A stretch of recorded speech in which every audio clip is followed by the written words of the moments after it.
Good afternoon mga idol. So, pangalawang video ko na to kasi kanina nakalimutan ko, hindi pala naka-on yung microphone. Anyway, in this video, i-share ko lang yung update sa character ko. Character progression and yung mga small things, di ba? So first, nag-reset na nga yung dito sa Fallen Wasteland. So pwede na ulit tayong mag-farm ng Vestige of Fall. Well, daily naman talaga nagre-reset ng 500,000, but yun nga, medyo hindi worth it yung pag-grind dito kung hindi pa ganun ka-fast yung kill. Okay?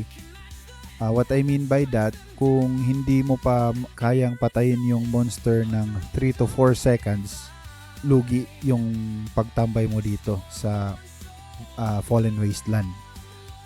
But hindi lugi kung ifa-farm lang for me. Again, disclaimer lang, this is for me and based din sa mga input sa comments doon sa previous video ko. Yung ginagawa ko lang is i-farm yung Vestige of Fall ko for this week and partially for next week. Okay? So, as you can see, 177 yung 178,000 yung Vestige of Fall ko dito. Well, like I said nga kanina, pangalawang video ko na to kasi nga nakalimutan ko na hindi pala naka-on yung microphone. Ito para lang dun sa hindi alam. Okay? So pag nag-farm na kayo ng 300,000, either you farm it or you buy it from next market. Punta kayo dito sa World Exchange Merchant. Dito siya sa lower right. Yan siya.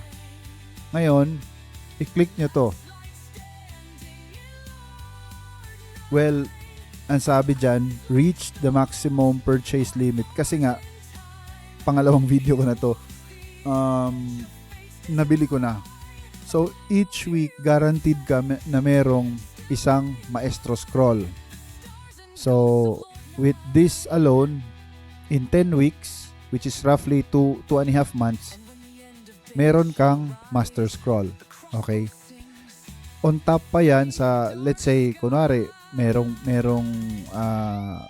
dito sa shop, kunwari, there are times na nagbebenta sila dito ng upgrade scroll. So, this month, hindi sila nagbenta. Yung binenta nila, yung para sa mount, ganyan. Ito, armor enhancement. Ito, summon ng mga kargador at saka panadero. Hindi na tayo papabudol dyan. So, mapapabilis nating makomplete yung gusto natin na mag 600, level 600 and ma-unlock na to. Right now, progress natin in terms of abilities or level of abilities. Yung Weapon of Darkness ko malapit ng mag 100. Yung leech ko almost na din. Hindi ko ipapa level 100 yung Greater Recovery. Instead, ito yung ipapa level ko, yung Quick Heal. And you might wonder why.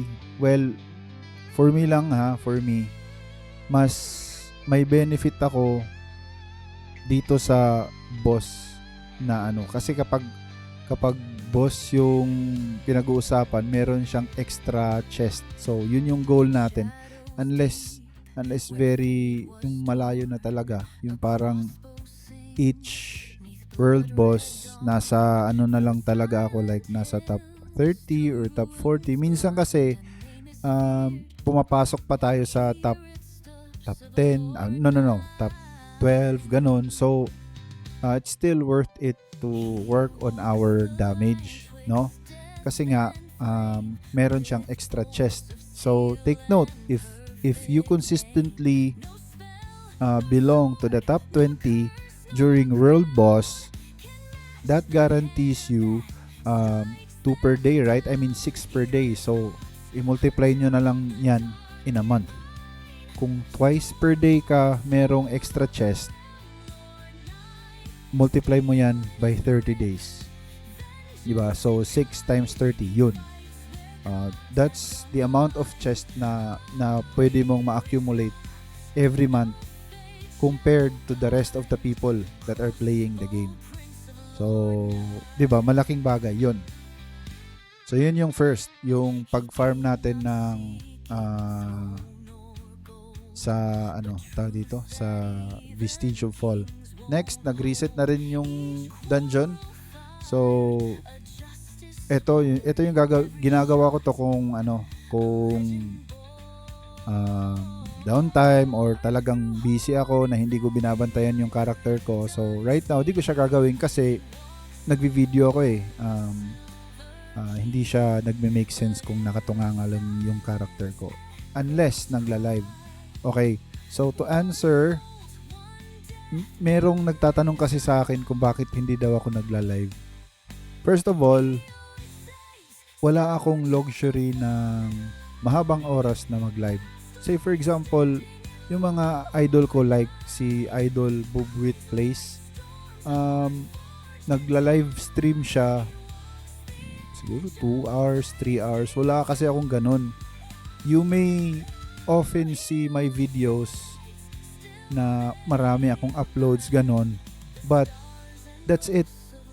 Yung time na nagvi-video ako, yun lang yung time na nakaupo ako sa computer. After that, either nasa work ako or patayo-tayo dito sa bahay or may binibili, ganun. So, wala akong ganun na luxury of time na just like when I was still 20 years old, ganun. And then, ayokong mag-live stream kasi it's not na kinahihiya ko yung pagiging Bisaya ko. Sometimes ayoko kasing mautal kasi live siya. Ayokong mautal na meron akong hindi masagot like in hindi na magme-make sense kasi hindi ko alam yung Tagalog word for that. So ayoko ng ganun. Anyway, if you want someone na gusto nyong panoorin for live videos, I highly recommend si Idol Bobwit Plays. Nagla-live siya, nagre-respond siya, hindi siya madamot sa information, napakagaling na streamer or whatever you call that, na nagla-live stream. Okay. Next is swinerte tayo na nakapa plus 10 tayo ng Solidarity Weapon, which means na ipapa-level din natin yung ating bow. Bakit kapag magpapa-level ng bow, mag-switch na ba tayo to bow? Hindi. Magpapa-level lang tayo kasi may napanood ako na sinend sa akin na video. I think that was sa guild. Sabi doon sa video na meron daw update, and then the update would incorporate na merong stat points na yung points mo ay naka-base sa kung gaano karami ng weapons na na-update, na pa-level up mo. So right now, yung bare hand ko ay 41, battle staff 49, nakikita nyo naman. So I don't have to mention everything. Yan, so pinapa-level din natin yan. And nilaro ko ng konti yung bow, level 64 na siya. And napansin ko lang na napakalamang talaga ng bow compared sa crossbow in terms of PvE and overall farming. Bakit ko nasabi? Kasi for example, if you're given with a weapon na medyo walang accuracy, you don't have to worry kasi merong mga bigay na accuracy si bow na wala sa crossbow. Meron pa siyang mga attack speed na mga buff. Hindi ko pa talaga totally na i-explore. So kasi ngayon ko lang napansin si Bo, kasi alam niyo naman na for the longest time crossbow talaga yung nilalaro ko, di ba? So yun. Ano pa ba yung parang update natin? Yun lang. So level 83 na yung yung Sword and Shield. And another thing,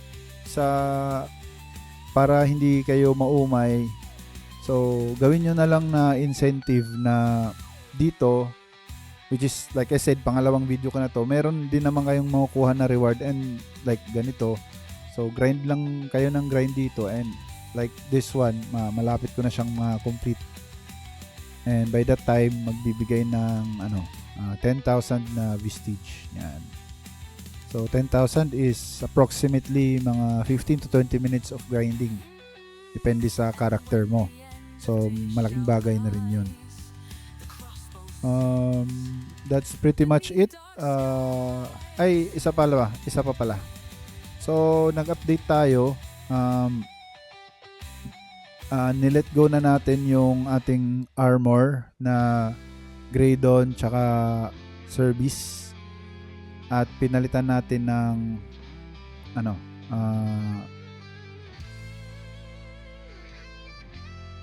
Elsera na helm. Ganun pa rin, defense 21 with DRD, and eto Blackthorn na DRD and defense 21.